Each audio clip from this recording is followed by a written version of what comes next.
Last video I made was about the beginning steps to buying your first short-term rental. And in that video, I went over the 3 most important steps that you should take before deciding to buy a short-term rental. Well, in this video, I'm gonna go over the process of actually buying it because my wife and we recently just closed on our first short-term rental property in the Pocono Mountains in Pennsylvania. I can say this about the whole process of buying our first short-term rental.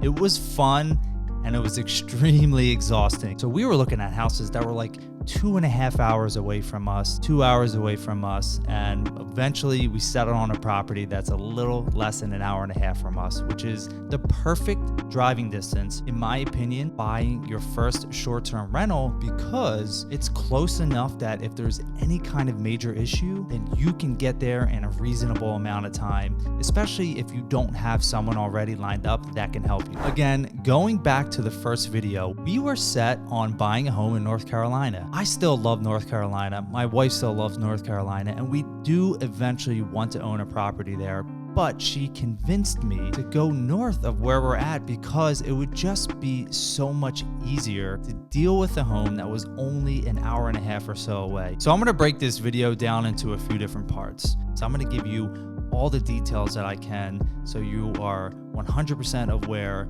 of what we had to go through and what you will potentially have to go through too. So when we decided to stick with the Pocono Mountains, then we had to decide exactly where in the Pocono Mountains we wanted to purchase a home. So if you're not familiar with the Pocono Mountains, it's a pretty large area. The Pocono Mountains can span for about 1 hour in each direction. So you have to decide exactly where you want to buy. We were very broad in our search. The next step in determining exactly where we wanted to be was deciding what kind of community that we actually wanted to be in. We finally decided to focus on lake communities, and the reason why we decided on a lake community is because they are family-friendly places to be. That is where the bulk of the guests that we want to attract are going to want to stay throughout the year. The great thing about the Pocono Mountains is that it's a 4-season community. There is a reason to stay there 365 days throughout the year. One important thing to note is you have to determine what kind of experience you want your guests to have. So when you're looking at a mountain community, it's really one of 2 in my opinion. Do you want them to have the rural experience where they're living in the mountains and you have that more rustic, you're in nature kind of experience, or you want to be closer to developments? You want to be in the lake community so you can walk to the beach, you can walk to the pool. We looked all over. We looked at probably 10 different communities, and we finally found one community that really spoke to us. So then we went down finding the right homes. We found 2 properties that we made an offer on. The first one was rejected, and then the second one was rejected. So we got to experience firsthand everything that I speak about to potential buyers being a real estate agent, especially in a currently very strong seller's market. So then we switched our focus from that neighborhood, which was about 1 hour and 45 minutes from us, to Lake Ariel, Pennsylvania, which is about 2.5 hours from us. And then we started focusing all of our effort into this one community in Lake Ariel called the Hideout. And then finally, we made an offer and it was accepted. And then the due diligence process started from there. So before I talk about the due diligence process, I do want to take a step back and talk a little bit about financing, because financing a short-term rental is something that is very important, and it is something that you have to look at realistically and see where you fall. And that means, are you going to be paying cash for the property? Do you have a retirement account you can borrow from, a savings account you borrow from? Do you have enough cash in the bank in order to purchase a home? Are you going to be using hard money or a private lender? Do you know someone that can help you purchase the property on their terms? Do you know a hard money lender, an institution that can help you purchase a property on their terms? There are many different avenues you can take, and at the end, you have to decide which one fits best for you. So for us, we decided that we were going to go with a second home conventional 10% down payment. For a second home, you can get a 10% down payment conventional loan, and that really helped us with our out-of-pocket costs because we didn't want to be putting up too much money into this, because we knew on the back end we were going to have to put in additional money for furnishing and decorating the home. And I'm going to talk about all the numbers for all the analytical people out there and give you the exact breakdown of how much money we had to come out of pocket with to buy this home. So getting back to the due diligence process, when we went on the contract, we hired a home inspector. He came out, inspected the property, and the good thing was that this house was recently renovated, so there weren't any major issues that came up. We really wanted to get our feet wet with buying the second kind of property that was pretty much already renovated. All of the major issues were taken care of within the last 5 or 10 years. Septic, the well, the roof, the siding, windows, all of that stuff was already taken care of. So we got through the inspection process and the contingency period, and then that deal fell through. So we ended up getting really discouraged, and we put the brakes on for a little bit, and we decided that we were just going to wait. And I'm very happy that that house fell through, because we ended up finding something even better in a town that is an hour closer than where we were, that is in Talamenting Trails in Albrightsville, Pennsylvania. And everything went smoothly with the entire process.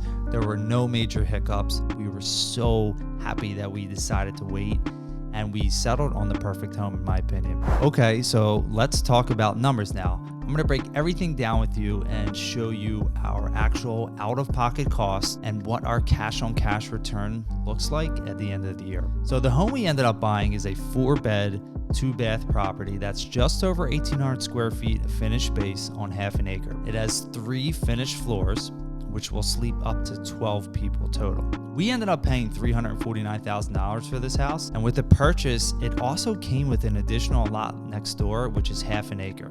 So if down the road we want to build another property, we have a building lot right next door. The home and the lot together actually appraised for $390,000. So we got an instant equity boost of $40,000, which we were super thrilled about, because that doesn't always happen. So here is what our out-of-pocket costs look like. So you'll see the purchase price is $349,000. Our down payment, 10%. $34,900. The closing costs were $15,257. So the total gross amount to purchase this home was $50,157. Now, there's a huge benefit to me being a real estate agent, and that's the fact that I got to roll in the commission that I earned on the sale back into the loan in order to pay less out of pocket. And also, we were able to get a 3% seller assist. So the 3% seller assist added up to $10,470, and the agent commission was $7,925. So our total out-of-pocket cost for this home was $31,762. So to put that into context, we essentially bought a $350,000 home, and we only had to come out of pocket with less than 10%, which is pretty darn good in my opinion. And in addition to that, we're probably going to have to put in about $20,000 to fully furnish and decorate the home. So our total out-of-pocket costs will be almost $52,000. Almost $52,000. It sounds like a lot, but I want to break down for you a little more and show you what the cash-on-cash return looks like for this short-term rental. The projected annual income from this home, which I got this information based off scouring Airbnb and seeing what the other people are charging, and also using a software website called AirDNA, and they pull all of their information directly from Airbnb. And that came up with about $72,000 a year, renting at a 52% occupancy rate. Now, I believe that we can rent it for more than 52% of the year, but that's going to come at a cost of having to lower the nightly fee. So we would be happy really to walk away with $65,000 for the year.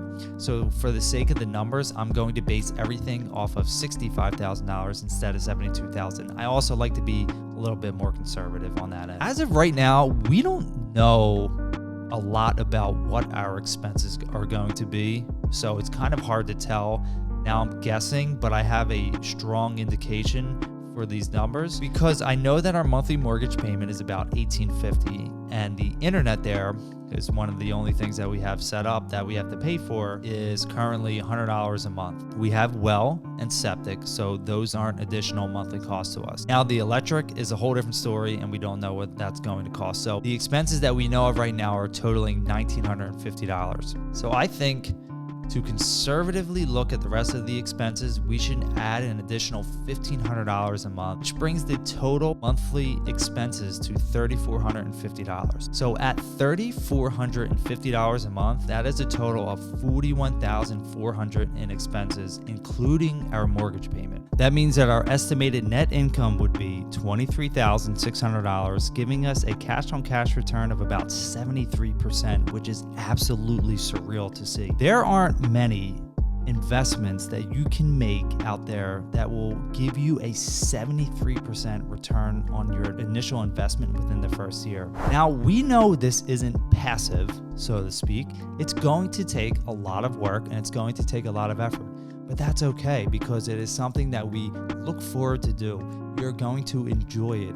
We are going to really love to provide a amazing experience for the guests that come and stay at the Keats Retreat. We're super excited for it, and we're very, very happy that we made this decision because it's something that is going to be in our family for a long time. And also, we want to build an empire. We want to build an Airbnb, a short-term rental empire, and this is the first step in doing so. So it's a lot to take in, I know that, but it is very doable. If I can do it, then you can definitely do it too.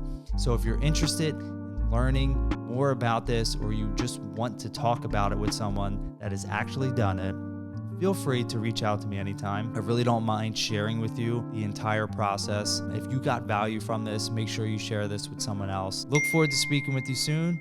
And if you have any questions, just text me on my cell at 267-808-0574. Look forward to speaking with you soon. Have a great day. Take care.